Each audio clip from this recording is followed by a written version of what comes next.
Hoy y ahora algo de lo que es trauma. Antes de ver la parte de trauma abdominal, vamos a hacer unas consideraciones de lo que es el paciente politraumatizado, el trauma torácico y el manejo inicial de lo que es un paciente que ha sido sujeto de trauma. Primero, un politraumatizado es aquel que tiene dos o más lesiones traumáticas graves, periféricas o viscerales, que pueden repercutir en las funciones vitales del paciente, que por ende pueden afectar la supervivencia del mismo. Dentro de lo que es el manejo inicial del politraumatizado está la llamada revisión primaria, y la revisión primaria no es otra cosa que el ABCDE del politraumatizado. Hacer la revisión primaria en este tipo de pacientes lo que busca es identificar lesiones que sean potencialmente letales en el paciente. Por ejemplo, un neumotórax a tensión, un taponamiento cardíaco, un tórax inestable, un neumotórax abierto, un hemotórax masivo. Son lesiones que pueden llevar rápidamente a la muerte del paciente. Y estas deben ser identificadas cuando yo hago la revisión primaria de un paciente politraumatizado. ¿Y el ABCDE de qué se constituye? Primero, la A constituye a valorar la vía aérea y la columna cervical del paciente. Cuando hablamos de la vía aérea, debemos tener en cuenta de que un paciente que venga consciente de la emergencia, que venga gritando la emergencia, es un paciente que tiene la vía aérea permeable. Ahora, si el paciente viene inconsciente, debo pensar que la causa más frecuente de obstrucción de vía aérea en un paciente inconsciente es la caída de la lengua. Y precisamente las maniobras frente-mentón, o en el caso de estar en el hospital, colocarle una cánula de Mayo, podemos de esa manera permeabilizar la vía aérea, llevar la lengua hacia adelante y de esa manera podemos solucionar este cuadro obstructivo. Ahora, ¿qué pasa si el paciente está inconsciente? Ya descartamos que la caída de la lengua es la que esté provocando el cuadro obstructivo, debemos buscar cuerpos extraños. De esa manera es la secuencia en la cual yo debo valorar la vía aérea de un paciente politraumatizado. Recuerden que un paciente politraumatizado tiene lesión cervical hasta demostrar lo contrario, por eso es que siempre los bomberos le colocan un collarín y así te lo llevan a la emergencia. Ya estando en el hospital, luego de haber hecho las radiografías pertinentes, si es que no hubiera ninguna lesión o que si es que en el examen físico no encuentro ningún déficit motor ni sensitivo, ahí recién procederemos a retirar el collarín cervical. En el caso de la B es la respiración y ventilación. Respiración, ¿de qué está dado o de qué constituye? El examen físico del tórax, murmullo vesicular, la auscultación, la percusión, la palpación del tórax. Eso es valorar la respiración en un paciente politraumatizado. Ventilación, saturación de oxígeno, valorar cómo se está dando el intercambio gaseoso en este grupo de pacientes. Si es que no tiene una buena respiración y hay una ventilación no adecuada, intubación y ventilación mecánica debe ser el procedimiento a seguir. En el caso de AC, circulación y control de hemorragia. Circulación, medir la frecuencia cardíaca, medir la frecuencia del pulso, medir la presión arterial, llenado capilar, deben ser los hallazgos clínicos que debo buscar en el paciente. Control de hemorragia. Recuerden que de todos los shocks que puede tener un paciente politraumatizado, el shock hipovolémico es el más frecuente. Ahora, cuando evaluamos un politraumatizado, debo pensar cuáles vienen a ser sus lugares potenciales frecuentes de sangrado. 1, tórax, hemotórax. 2, hemoperitoneo, que tenga un trauma de víscera sólida. 3, trauma pélvico. La fractura de pelvis puede provocar un sangrado significativo entre 1,5 litros y 2 litros de sangrado. Y otro, huesos largos. Un fémur puede sangrar 1,5 litros. Por lo tanto, una fractura bilateral de fémur puede comprometer severamente la volemia del paciente. Entonces, esos lugares debo valorar y descartar que ahí está la fuente de sangrado. Luego está la D, que corresponde a la valoración neurológica, y ahí mínimo hacerle la escala de Glasgow. Respuesta verbal, apertura ocular, respuesta motora. Si el paciente tiene un Glasgow menor a 8, proceder a la intubación y a la ventilación mecánica. Y en el caso de la letra E es la exposición. Es decir, hay que retirar toda la ropa que tenga el paciente y hacer un examen clínico de toda su superficie anterior y posterior, más aún en los que han sido agredidos por arma blanca o peor aún los que han sido agredidos por proyectiles de arma de fuego. Posterior a él, hacer el examen a la exposición de toda la superficie corporal, hay que abrigar al paciente para prevenir la hipotermia, y esto en relación a que existe la llamada triada de la muerte, ¿no? Hipotermia, coagulopatía y acidosis. Debemos evitar que nuestro paciente llegue a estas condiciones porque en muchos casos ya no hay retorno y el paciente evoluciona totalmente de forma desfavorable. Luego de haber hecho la revisión primaria, valorando el ABCDE y de buscar esas lesiones que potencialmente pueden matar al paciente en minutos, pasamos ya a la revisión secundaria y aquí vamos a hacer ya uso de algunos exámenes auxiliares. Primero, un examen físico más minucioso de cada aparato y sistema. Vamos a utilizar las llamadas radiografías del protocolo de politraumatizado. ¿Cuáles son las radiografías que debe tener todo paciente politraumatizado? Radiografía de tórax, ¿qué más? Radiografía de pelvis, ¿qué más? Radiografía de columna cervical. Son las 3 radiografías que debe tener todo paciente politraumatizado. Tórax, pelvis y columna cervical. Si por ahí encuentro una deformidad en alguna extremidad, bueno, adicionaré una más, pero las que nunca deben faltar, tórax, columna cervical y pelvis. Asimismo, aquí también ya hay una monitorización más estrecha de las funciones vitales y debo tener en cuenta, sobre todo en el paciente varón, antes de colocarle una sonda vesical, que es obligatorio también para todo paciente politraumatizado, hacer tacto rectal. ¿Qué información me daría hacerle un tacto rectal a un paciente politraumatizado? Recuerden que si hacemos el tacto rectal, normalmente el esfínter ofrece cierta resistencia, es decir, es un esfínter hipertónico. ¿Qué pasaría si tenemos un politraumatizado que ha tenido una caída de un 4º piso? Y el paciente cuando llega lo examinas, tiene dificultad en la movilización de las extremidades. Tiene una sospecha alta de traumatismo vértebro-medular. ¿Qué cosa encontraría al hacerle tacto rectal a ese paciente? Encontraría un esfínter totalmente hipotónico.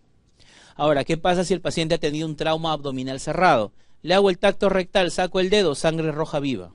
¿Qué te indica? Potenciar lesión de víscera hueca. Es decir, se ha roto, se ha desgarrado alguna víscera hueca en el abdomen y potencialmente ese paciente es quirúrgico.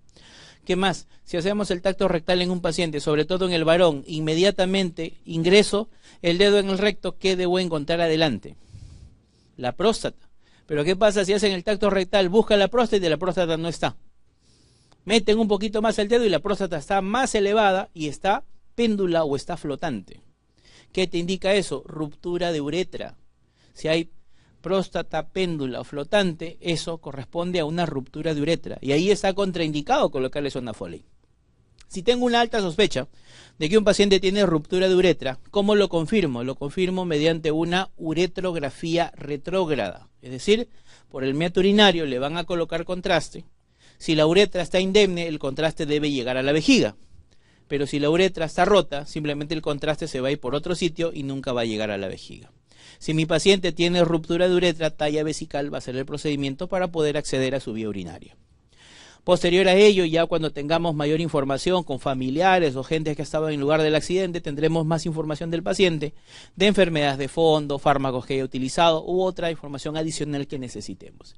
Y finalmente ya pues se tratarán las lesiones, pues las suturas, la colocación de yesos, la colocación de vendajes y demás de otras lesiones menores que pueda tener el paciente. Como hablamos, la vía aérea, siempre valorar la vía aérea, causa más frecuente de obstrucción de vía aérea en el paciente inconsciente, caída de la lengua. Y, en segundo lugar, pensar en cuerpos extraños. Recuerden que debemos hacer una buena valoración de la vía aérea para asegurar la buena ventilación y respiración de nuestro paciente. En el caso de la respiración, recuerden hacer una buena auscultación, un buen examen físico del tórax y medir la saturación de oxígeno, ya que de esa manera estamos valorando la ventilación de nuestro paciente. ¿Cómo manejamos la ventilación de acuerdo al cuadro clínico? Podemos hacerlo de manera básica o de manera avanzada. Básico, para manejar la ventilación de un paciente, simplemente con mascarilla a 10 a 12 litros por minuto. ¿En qué paciente yo solo le voy a colocar su mascarilla? Aquel paciente que está consciente, aquel paciente que está respirando espontáneamente, que tiene Glasgow mayor a 8, que es un paciente que no está intoxicado con drogas ni alcohol, es un paciente que no tiene ninguna fractura maxilofacial. En esos pacientes su mascarita es suficiente. Pero ¿qué pasa si tenemos aquel paciente que está inconsciente? Un paciente que está con una respiración dificultosa o una respiración no espontánea, Glasgow menor a 8, paciente que esté intoxicado con alcohol o drogas o un trauma maxilofacial severo. En estos pacientes hay que asegurar la vía aérea, ya sea intubación endotraqueal o hacerle una vía aérea definitiva, traqueotomía, si es que es necesario, bajo estas condiciones. Asimismo, ¿qué pacientes van a ser tributarios de ventilación mecánica? Pacientes Glasgow menor a 8, un trauma facial importante, que tenga abundantes secreciones, náuseas y vómitos importantes, tendencia a la somnolencia, que tenga saturación de oxígeno muy baja o que tenga dentro de sus lesiones un tórax inestable. Precisamente valoramos la parte torácica, ya que el tórax, dentro de sus lesiones y complicaciones, también ha habido muchas preguntas en relación a ello. El trauma torácico yo lo puedo dividir en dos fases, ¿no? Una revisión primaria y una revisión secundaria. En la revisión primaria, es decir, cuando yo hago el ABCDE, yo debo encontrar lesiones que comprometen la vida del paciente. Es decir, que si estas lesiones que están aquí no las reconocemos en el ABCDE del politraumatizado, mi paciente se me muere. ¿Cuáles son esas lesiones? Neumotórax a tensión, neumotórax abierto, hemotórax masivo, tórax inestable y taponamiento cardíaco. Eso es lo que debo reconocer clínicamente haciendo el ABC del politraumatizado. Reconocida cada una de ellas, hay que tratar cada una de ellas para prevenir una morbimortalidad elevada en este grupo de pacientes.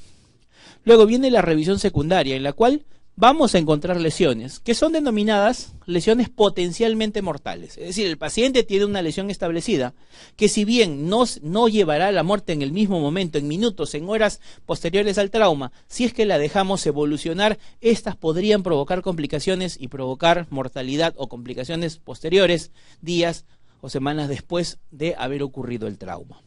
¿Qué otras lesiones pueden ser? Un hemotórax simple, un neumotórax simple, contusiones pulmonares, lesiones del árbol traqueobronquial, lesiones cardíacas cerradas, traumas de aorta, trauma de diafragma, trauma de esófago.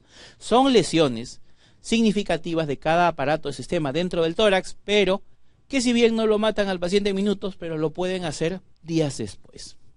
¿Qué debo tener en cuenta? Estas son las lesiones rápidamente letales, neumotórax a tensión. ¿Qué caracteriza el neumotórax a tensión? El paciente tiene un dolor torácico de forma significativa, una gran sensación de falta de aire, una disnea muy importante, taquicardia, hipotensión, desviación de la tráquea hacia el lado contralateral al neumotórax.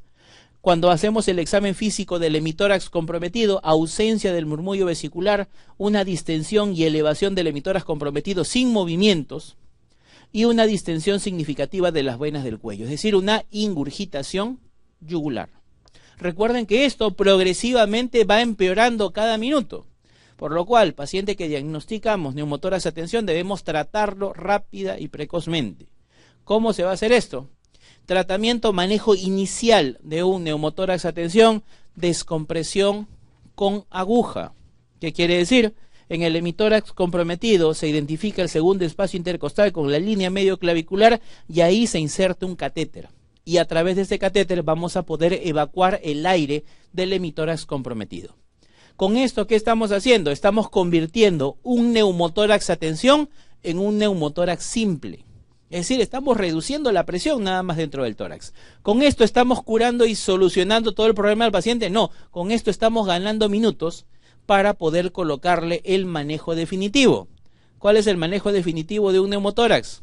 Colocarle un tubo de drenaje torácico. Con esto solamente estoy ganando minutos para que alguien me traiga un tubo de tórax y ponerle el tubo de tórax y de esa manera solucionarle de forma definitiva todo el problema. Manejo definitivo, colocación de tubo de drenaje torácico, quinto espacio intercostal entre la línea axilar anterior y media. Esa va a ser la zona para poder tratar ya definitivamente a este paciente. Siguiente lesión, neumotórax abierto. El neumotórax abierto es aquella lesión en la cual se produce una solución de continuidad en la pared torácica, la cual, para producir complicaciones que pueden llegar a ser letales, debe ser al menos mayor a los 2/3 del diámetro de la tráquea. Esa debe ser el tamaño de la solución de continuidad que debe tener la pared torácica. ¿Qué problemas va a provocar ello? Al haber una solución de continuidad en la pared del tórax, el aire del ambiente ingresa hacia el tórax y que va a producir un neumotórax. Y este neumotórax, conforme avanza, va a terminar en un neumotórax a tensión, lo cual puede ser fatal para el paciente. ¿Qué es lo que se hace? ¿Cuál es el manejo inmediato que debo hacer en todo paciente con neumotórax abierto? Primero, colocarle un apósito sobre el defecto de pared, el cual solo se fija en 3 de sus 4 bordes: anterior, superior y posterior. Cuando el paciente inspira, el apósito se adhiere a la pared torácica. Por lo tanto, el orificio se tapa y el aire deja de entrar al hemitórax. Cuando el paciente expira, el borde inferior libre se eleva y por aquí el aire del hemitórax sale hacia afuera. Es decir, colocarle este apósito va a trabajar como si fuera una válvula. Evita que más aire siga entrando y nos ayuda a eliminar un poco del aire de la caja torácica. Este es el manejo inicial. Pero el manejo definitivo, ¿cuál va a ser? Igual, colocarle tubo de drenaje torácico. Y este defecto tenemos que cerrarlo, tenemos que suturarlo. Unos dirán, pero si ya tiene un huequito ahí, mejor lo aprovechamos y por ahí colocamos el tubo. Eso no se hace. Eso está contaminado. No se debe utilizar esa misma zona de punción. Tórax inestable. Recuerden, ¿qué otro nombre se le da al tórax inestable? Sobre todo cuando lo ven en Europa, los libros que vienen de allá o la información que viene de Europa. El CTO, ¿cómo le llama también? Le llama bolet costal. Es lo mismo, por si acaso. Tórax inestable, bolet costal. ¿Qué cosa es un tórax inestable? Es un paciente que ha tenido un trauma torácico cerrado y que le ha provocado la fractura de 2 o más costillas consecutivas, pero que éstas se han fracturado en 2 o más tramos distintos. ¿Qué quiere decir? Se fracturó la costilla 3, 4, 5, pero se fracturó en un segmento anterior y en un segmento posterior. ¿Qué quiere decir? Hay una parte de la caja torácica que está aislada del resto del tórax. Para que esto se produzca, mi paciente tiene que haber tenido un buen golpe, ¿no? No solo va a producir compromiso de la pared costal, no solo va a producir compromiso muscular, sino también, ¿quién sufre con este tipo de trauma? El pulmón que está subyacente a la fractura. Por lo tanto, mi paciente no solo tiene fractura torácica, sino también tiene contusión pulmonar, tiene un pulmón golpeado, y ese pulmón golpeado no funciona adecuadamente, no ventila adecuadamente. Y eso puede llevar a complicaciones que pueden ser severas. ¿Qué debemos tener en cuenta? Cuando un paciente tiene tórax inestable y no ha desarrollado ningún tipo de injuria respiratoria, el mejor o la mejor terapia, ¿cuál es? Analgesia. Recuerden que si una fractura costal duele, imagínense tres costillas fracturadas en 2 segmentos, debe ser un dolor sumamente significativo. Si le ponemos una buena analgesia, disminuimos las molestias y con eso mi paciente puede ventilar mejor. ¿Qué pasa si no colocamos una buena analgesia a este tipo de pacientes? Simplemente el paciente va a tener miedo a respirar, porque sabe que cada vez que ventila le va a doler. ¿Cómo va a respirar? Va a respirar de forma muy superficial y muchas veces en el tiempo. ¿Y esto qué conlleva? Que la musculatura de la caja torácica se agote. Por un lado se agota la pared torácica y por el otro lado tienes un pulmón que no está trabajando bien. Todo esto, ¿rumbo a qué va? Insuficiencia respiratoria. Y si eso se da, hay que intubar al paciente y ponerlo en ventilación mecánica. Si mi paciente tiene tórax inestable y tiene un segmento del tórax que está separado del resto de la caja torácica, en el tórax inestable se encuentra la llamada respiración paradojal. ¿Qué significa esto? Cuando el tórax se llena de aire, cuando el paciente inspira, todo el tórax se eleva, pero el segmento fracturado se deprime. Cuando el paciente expira, la caja torácica se deprime y el segmento fracturado se eleva.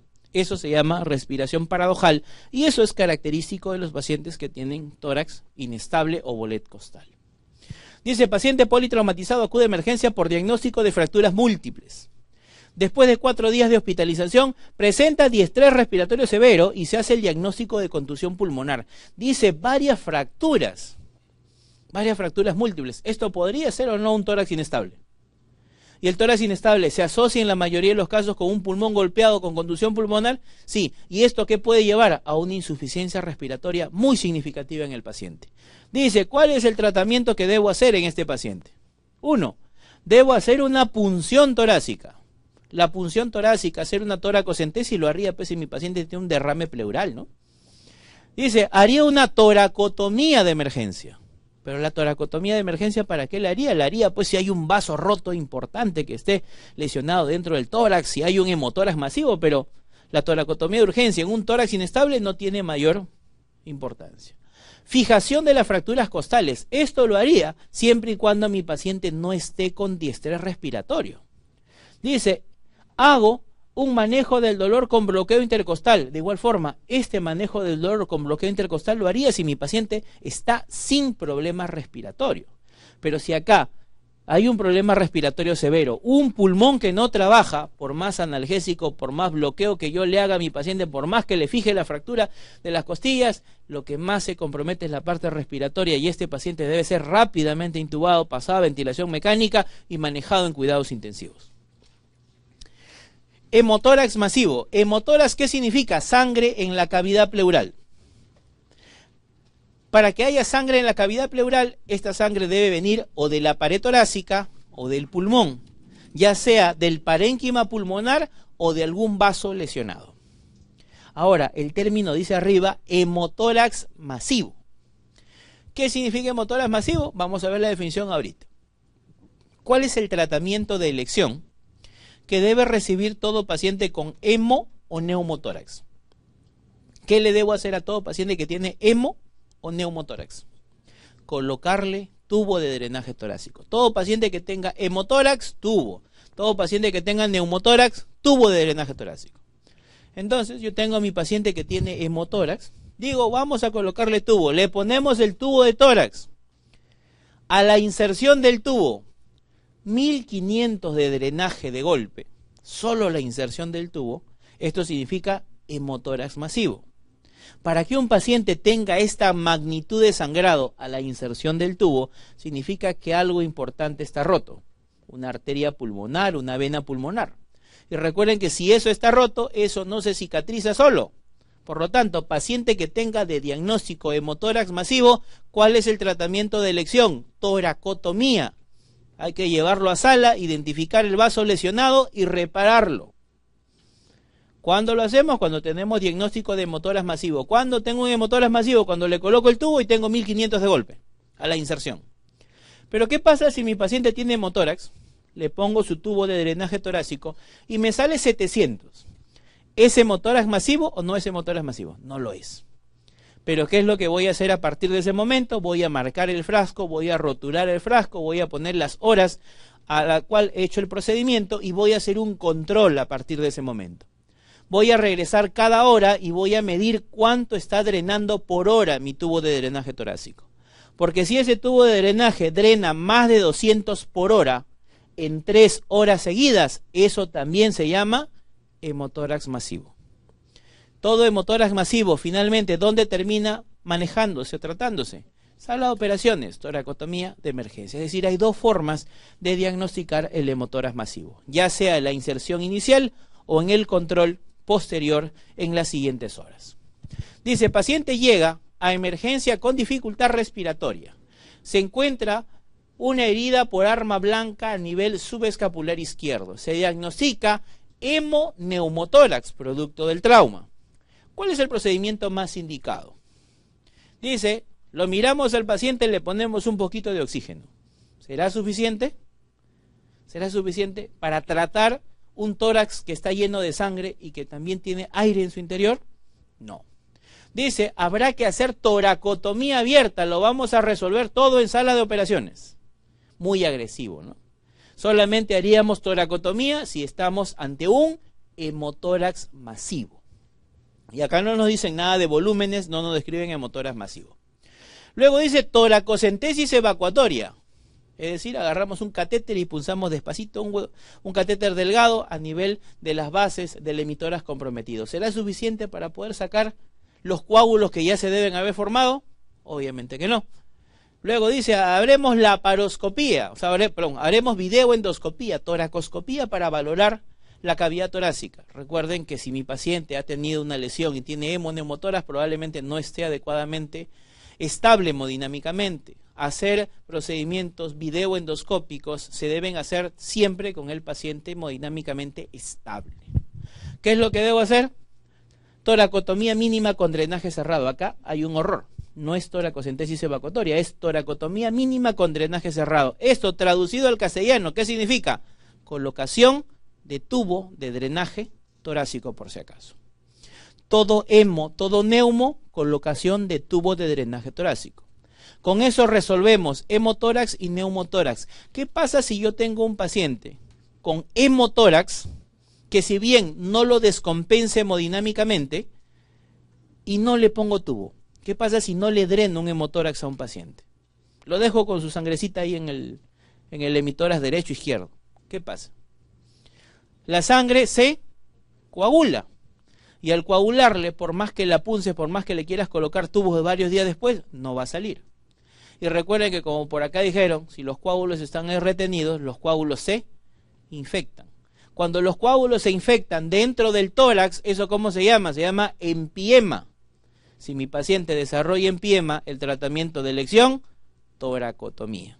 Ahí sí hay que abrirle el tórax. Por eso, todo hemo, todo neumo, tubo de tórax. La mayoría de problemas del trauma torácico se resuelven con un tubito de tórax. Taponamiento cardíaco es la presencia de sangre en la cavidad pericárdica. Y para que haya sangre en la cavidad pericárdica, ¿qué se tiene que haber lesionado? La aurícula, el ventrículo, una coronaria, una cava, una aorta, una pulmonar. Es decir, algo de lo que está dentro de la cavidad pericárdica tiene que haberse roto. De ahí está fugando la sangre y se está acumulando dentro del pericardio. Si es que esto se acumula de forma aguda, rápida y en gran volumen, produce una alteración en el llenado y la contracción a nivel del corazón, y esto alteraciones hemodinámicas en el paciente. En el taponamiento cardíaco existe la llamada triada de Beck, la cual está descrita de la siguiente manera: disminución de la presión arterial o aumento de la presión venosa. La puedo utilizar bajo esas dos condiciones. Segundo, ingurgitación yugular. Y tercero, ruidos cardíacos disminuidos o apagados. ¿De acuerdo? Método diagnóstico, pericardiocentesis. Pero recuerden, yo punzo, jalo un poquito de sangre, con eso me doy cuenta de que el líquido que está ubicado aquí es sangre, pero con una pericardiocentesis, ¿estamos tratando a un paciente con taponamiento cardíaco?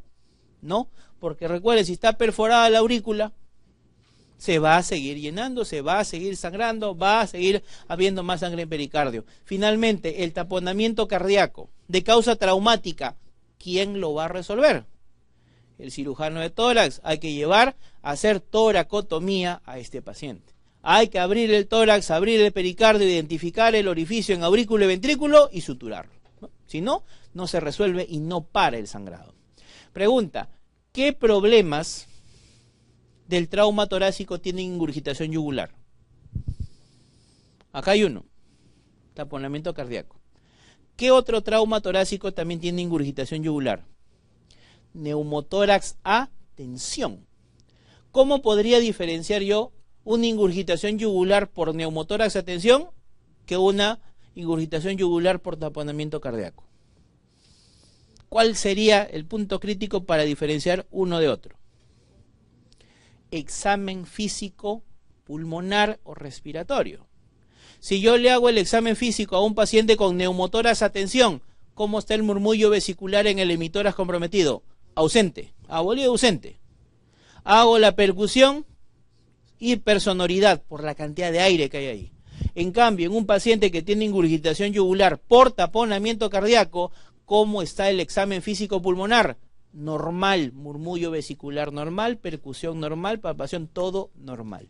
Esa es la diferencia de los dos eventos que tienen ingurgitación yugular. Ahora, en la revisión secundaria hay las llamadas lesiones potencialmente letales, que si no las tratamos pueden evolucionar de forma desfavorable. Recuerden, todo neumotórax, tratamiento de elección, tubo de drenaje torácico. Ahora, ruptura traumática de aorta. Dirán, pero si la aorta se rompe, ¿por qué sigue vivo? A veces la ruptura es parcial, y si es un desgarro en una pared, rápidamente se puede bloquear con un coágulo. Si esto ocurre, al paciente le da tiempo de llegar al hospital y de que lo puedan valorar. Pero si el paciente tuvo la mala fortuna de que la aorta se rompió en toda su extensión, simplemente en el lugar de los hechos, ahí se quedó, ¿no? ¿Qué pasa si fue ruptura parcial? El paciente llega a la emergencia. Recuerden, ¿cuáles eran las 3 radiografías que se pedían en el politraumatizado? Cervical, tórax y pelvis. Le pido placa de tórax, y en la placa de tórax veo ensanchamiento del mediastino. Si esto se presenta, ¿qué es lo que hay que sospechar? Ruptura de aorta. ¿Cómo confirmo que mi paciente tiene ruptura de aorta? Angiotomografía de tórax. En la angiotomografía de tórax, ahí voy a ver a qué nivel está la lesión, qué tamaño tiene el desgarro y qué es lo que podemos hacer por ese paciente. ¿Qué es lo que se debe hacer por ese paciente? Hay que operarlo. Hay que reemplazar ese segmento de aorta que está desgarrado, que está roto, por un segmento artificial. Hay que reemplazarlo por una prótesis. Pero vean que el elemento clínico que dio el pie para poder pensar que estamos ante este problema, ¿quién fue? La placa de tórax. Si hay ensanchamiento del mediastino en placa de tórax, eso me dice que puede haber trauma de aorta. Trauma diafragmático. Recuerden que el diafragma es un músculo que divide abdomen hacia abajo, tórax hacia arriba. En el abdomen normalmente presión positiva, en el tórax presión negativa. Ya sea por traumas penetrantes, arma blanca, arma de fuego que corten el diafragma, o un aumento brusco de la presión abdominal pueden llevar a un desgarro del diafragma, sobre todo del hemidiafragma izquierdo, ya que el hemidiafragma derecho está protegido por el hígado. ¿Esto qué puede condicionar? Que el contenido abdominal, por presión positiva, tienda a irse hacia el hemitórax izquierdo. Mientras más grande el defecto, más vísceras se van a ir hacia el hemitórax izquierdo. ¿Y qué va a provocar? Que le resten espacio al pulmón izquierdo y progresivamente vaya a ir rumbo hacia la insuficiencia respiratoria. ¿Qué debemos tener en cuenta? Si fue por eventos traumáticos, arma blanca, proyectil de arma de fuego que laceraron el diafragma, este paciente es quirúrgico. Pero ¿cuál es el mejor abordaje? ¿Cómo operamos al paciente? ¿Llamamos al cirujano de tórax para que le haga una toracotomía o cirugía general le debe hacer una laparotomía? ¿Qué piensan ustedes? Si el diafragma está roto, porque justo lo asaltaron al paciente, lo acuchillaron y le cortaron el diafragma y todos los intestinos se han ido para arriba. ¿Quién lo debe operar? ¿El cirujano de tórax con una toracotomía o el cirujano de abdomen con una laparotomía? ¿Quién debe ser? Si es de forma aguda, un evento agudo, una hernia diafragmática aguda, abordaje abdominal. ¿Por qué? Si le hacen abordaje torácico, el cirujano de tórax, ¿qué va a hacer? Tripas al abdomen, diafragma suturado y se acabó el procedimiento. Pregunta, si fue una perforación por arma blanca o arma de fuego, ¿pudieron revisar el resto del abdomen para ver si por ahí no había una perforación, una laceración que tendría que ser reparada? Obviamente que por tórax no se puede ver. En cambio, si a ese paciente le hacen una laparotomía, regresas y reduces el contenido a cavidad, reparas el diafragma y puedes revisar ampliamente todo el abdomen si por ahí no hay una lesión visceral o intestinal que se nos pase desapercibida. Por eso, hernias diafragmáticas agudas, mejor abordaje abdominal por laparotomía. Pero si mi paciente tiene una hernia crónica de años de evolución, ahí sí mejor abordaje torácico, porque esa hernia va a hacer que el diafragma esté muy debilitado y probablemente haya que ponerle una mallita por encima. Obviamente ahí, como no es traumático, no es necesario abordar y revisar el abdomen.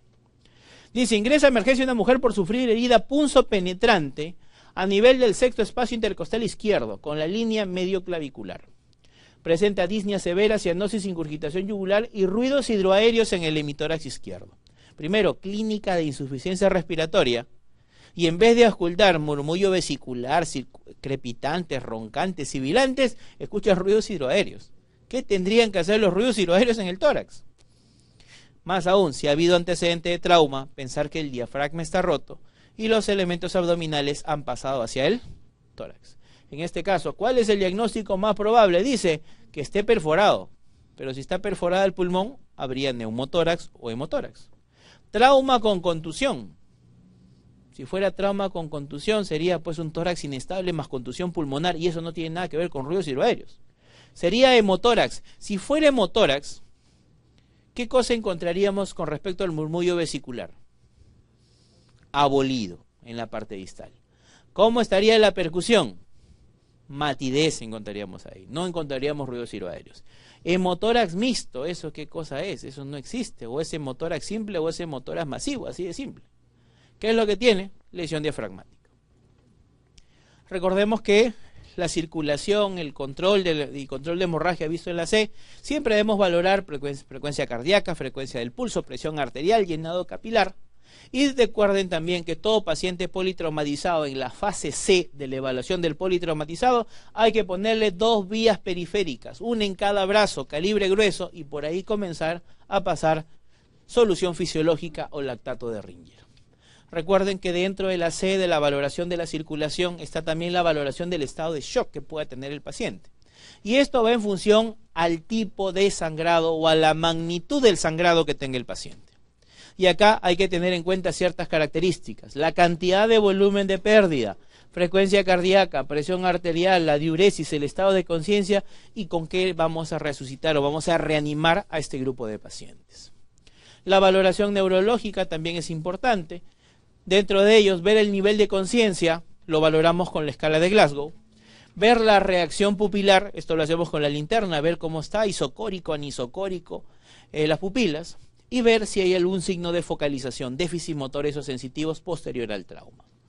La escala de Glasgow, 15 puntos, 3 criterios: apertura ocular, máximo 4 puntos, respuesta verbal, máximo 5 puntos, respuesta motora, máximo 6 puntos. Recuerden que escala de Glasgow normal o como máximo puntaje 15 puntos y lo mínimo 3 puntos por si acaso, no hay Glasgow 0. Si un paciente tiene un traumatismo encefalocraniano leve y tiene indicación de realizarse algún estudio de imágenes, estos van a ser, sobre todo si mi paciente tiene deterioro del nivel de conciencia. Si bien puede estar Glasgow 15 en el momento que pisa la emergencia, pero si ha tenido pérdida de conciencia transitoria, debe tener su tomografía.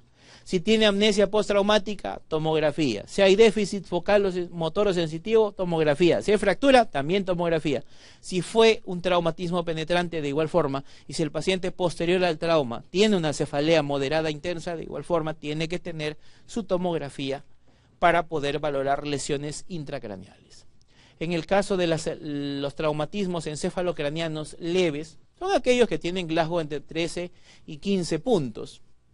Hay que hacer una valoración clínica, si hay amnesia, si no hay amnesia, cómo está la cefalea, ver el tiempo o el tipo de lesión que ha ocurrido. En la mayoría de los casos, en los traumatismos encefalocranianos leves, no es necesario hacer estudios de imágenes, no es necesario hacer tomografías, solo si hubiesen signos de alarma. En esos casos, practicar una tomografía. Si no los hay, pueden ser dados de alta con analgésicos e indicarles signos de alarma que deben valorar en sus domicilios. Las lesiones o los traumatismos encefalocranianos moderados son los que están entre 9 y 12 puntos. Aquí se tiene que hacer un examen clínico neurológico mucho más acucioso y aquí sí va a ser necesario hacer una tomografía cerebral sin contraste para valorar lesiones intracraneales que puedan traducirse en esa escala de Glasgow. En la mayoría de los casos, contusiones pulmonares o hematomas pequeños que no requieren manejo quirúrgico y no requieren algún tipo de terapia farmacológica inicial, hacer tomografías de control a las 48-72 horas y en la mayoría de los casos los pacientes evolucionan favorablemente y salen de alta. El detalle siempre viene para los que tienen traumatismo encefalocraniano severo. En ese caso, Glasgow de entre 3 y 8, a todos los pacientes, ver el ABCDE, hay que tener una buena vía aérea, ventilación, respiración adecuada en este grupo de pacientes, un examen físico minucioso y acá en muchos casos encontramos el llamado de síndrome de hipertensión endocraniana. Si hay este síndrome se puede provocar lesiones estructurales cerebrales y aquí va a ser necesario utilizar terapia farmacológica para disminuir la presión intracraneal. ¿Qué fármacos se utilizan para disminuir la presión intracraneal? Manitol y solución hipertónica. El manitol, ¿qué tipo de fármaco es? Un diurético osmótico, ¿verdad? Va a disminuir la presión intracraneal forzando diuresis en el paciente. Es un buen fármaco para disminuir la presión intracraneal, pero sobre todo yo debo utilizarlo en pacientes normotensos. Si el paciente está con su presión normal, le doy manitol, va muy bien. Pero ¿qué pasa si mi paciente es un politraumatizado que está con la presión al límite? Que en la justa, si está orinando, le pones manitol, lo haces orinar más y le bajaste la presión. Por eso, manitol, buen fármaco para utilizar en síndrome de hipertensión endocraniana, pero con paciente normotenso. Muy diferente de la solución hipertónica, que también se utiliza para bajar la presión intracraneal, pero sin efecto diurético. Por lo tanto, la solución hipertónica yo sí la podría utilizar en un paciente con presión al límite o paciente hipotenso, porque aquí no me va a incrementar más la hipotensión. Estos dos son los más utilizados. Recuerden hacer una valoración muy específica de la escala de Glasgow, hacer una tomografía en estos pacientes y definir este paciente con un traumatismo craneal severo, ¿es quirúrgico o no es quirúrgico? Recuerden que las lesiones tipo hematomas subdurales, hematomas epidurales, pueden requerir drenaje quirúrgico, a diferencia de las contusiones cerebrales o contusiones hemorrágicas que simplemente van a requerir manejo conservador. Dice, paciente con diagnóstico de traumatismo craneano con alteración de la conciencia y signos focales. ¿Cuál es la secuencia correcta del manejo? Uno dice, estabilización cardiopulmonar, luego tomografía y radiografía de columna cervical. Luego dice, tomografía primero, luego estabilización cardiopulmonar y finalmente la radiografía cervical. Primero la radiografía, luego la tomografía y luego lo estabilizamos cardiopulmonarmente. Hacemos la estabilización cardiopulmonar, luego radiografía de columna cervical y luego la tomografía. Me parece que siempre debemos tener en cuenta de que todo paciente con traumatismo encefalocraniano severo siempre debemos estabilizarlo cardiopulmonarmente. Si necesita ser intubado y pasado a ventilación mecánica, proteger vía aérea, eso va a tener que hacerse como prioridad. Si fue un traumatismo encefalocraniano, debo tener una tomografía. ¿Y esa tomografía para qué? Para saber si este TEC es consecuencia de un problema quirúrgico o no quirúrgico. Problema quirúrgico, hematoma epidural, hematoma subdural. Si tengo un paciente que tiene contusión hemorrágica, si tiene contusión cerebral, ahí aguantamos manejo médico que se vaya a la UCI. Posterior a ello, ya la radiografía de columna cervical para ver si es que existe alguna fractura, alguna listesis, y de esa manera poder retirar el collarín. Pero lo prioritario, esos dos elementos. Recuerden, todo paciente que llega politraumatizado, más aún arma blanca, arma de fuego, hay que quitar toda la ropa, pero es que no le van a sacar bonita la ropa para no malograrla, simplemente tijera para un lado, tijera para el otro lado, chau ropa, ¿no? Con esto queda totalmente expuesto y hay que identificar todas las lesiones, más aún lesiones por arma blanca, como también en arma de fuego. Dice, obrero de construcción civil cae de espaldas desde 4 metros de altura con pérdida fugaz de la conciencia.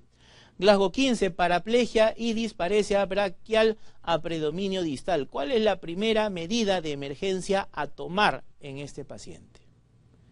Está con Glasgow 15 y aparentemente tiene un compromiso, un déficit motor o sensitivo periférico que podría ser consecuencia del trauma.